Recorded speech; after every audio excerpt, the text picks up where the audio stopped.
दसऱ्याला पहा तुम्ही ती रावण जाळायची पद्धत निघाली, रावण दहन. जे जाळणारे आहेत ना रावणाला, त्यांच्याकडे पाहून रावण 10 तोंडाने हसतो.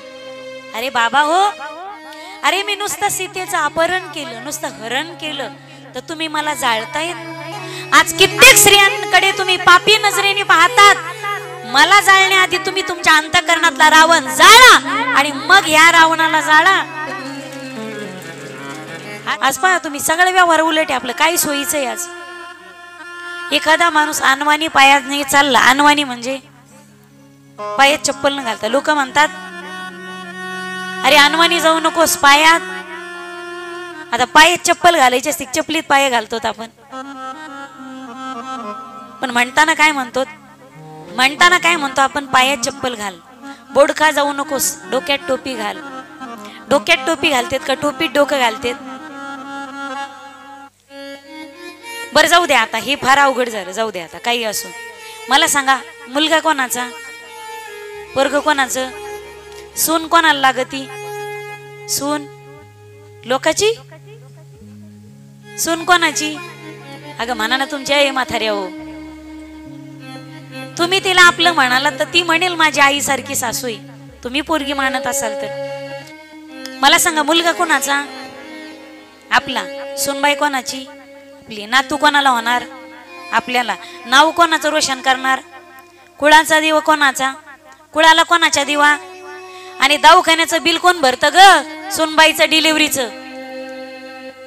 अये सासवा हो, तिचा काळी दोनचा स्वरच नसतो बाबा, तिचा पायट टेकत निघाली. ती म्हणती विहीन बाई, ते दवाखान्याच्या बिलचं काय ते बघा, बघा राहते.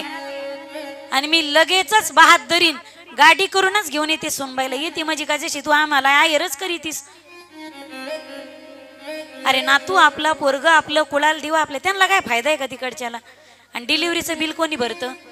चांगलं काय झालं का आपलं, आणि काही मग खर्चाची बाब असली का मग सोनबाईची आई बाप.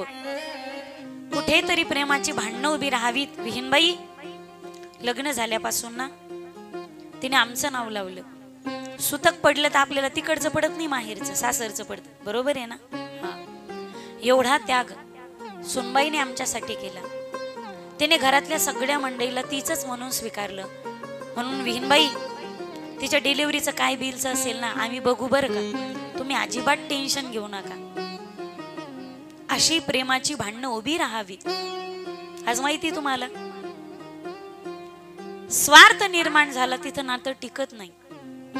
दसऱ्याला पहा तुम्ही ती रावण जाळायची पद्धत निघाली, रावण दहन. जे जाळणारे आहेत ना रावणाला, त्यांच्याकडे पाहून रावण 10 तोंडाने हसतो. अरे बाबा हो, अरे मी नुसतं सीतेचं अपहरण केलं, नुसतं हरण केलं, तर तुम्ही मला जाळतायत. आज कित्येक स्त्रियांकडे तुम्ही पापी नजरेने पाहतात. मला जाळण्याआधी तुम्ही तुमच्या अंतःकरणातला रावण जाळा आणि मग ह्या रावणाला जाळा. वाजवा टाळ्या.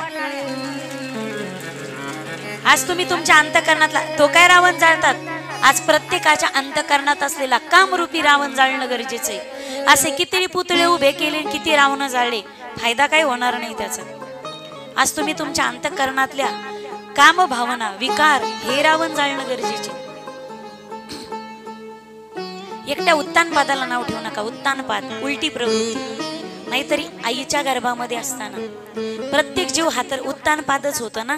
आईच्या गर्भात खाली मुंडकन वर पाय. आईच्या गर्भात याला 2 पत्न्या होत्या उत्तानपादाला, सुरुची आणि सुनीती.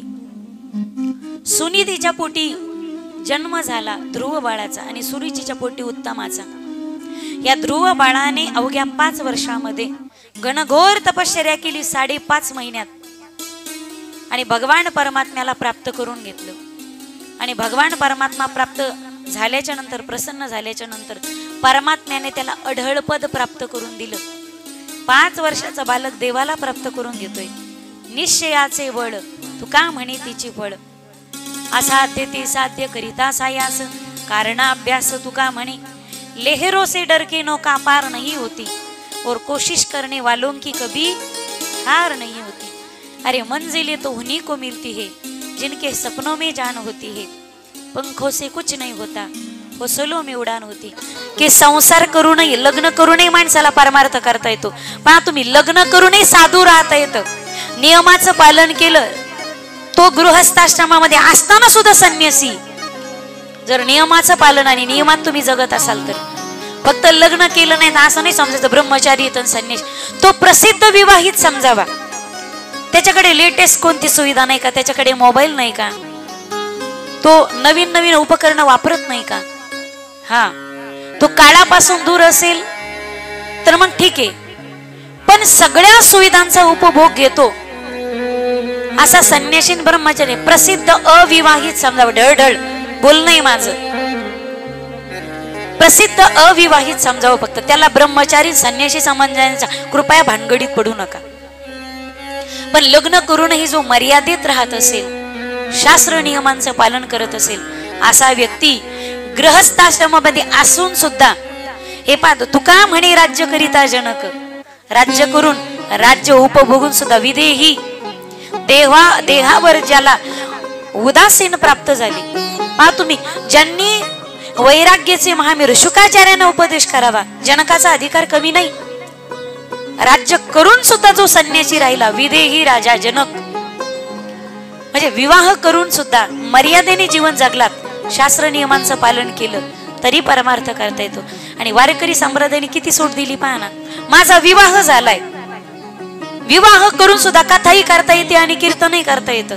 बंधन नाही घातलं असं संन्याशानेच कीर्तन करावं आणि संन्याशानेच भागवत करावं, नाही.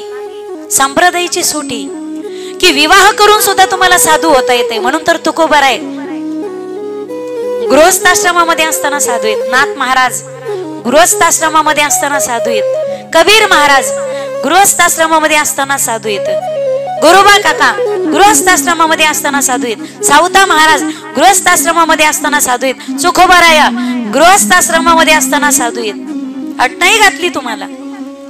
याला प्रवृत्तीकडे वळवलं. त्यांचा विवाह झाला प्रियव्रताचा. लक्ष देऊन ऐकायचा.